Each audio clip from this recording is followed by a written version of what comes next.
Hi everyone, today we will talk about how to fix or how to solve a Telegram connection problem without VPN.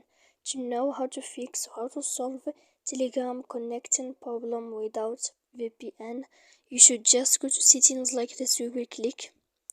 After that, in this page, you will go to apps, default apps, app settings.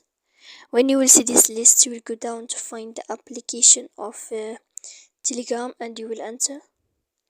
Then in this page here you will go to click full stop. When you will end this, you will enter to storage. After that, in this page you will click clear cache. Then you will go to click and click here to manage storage. And after all that, you can update your application. So please don't forget to support us by like and subscribe. See you next time in another video. Goodbye.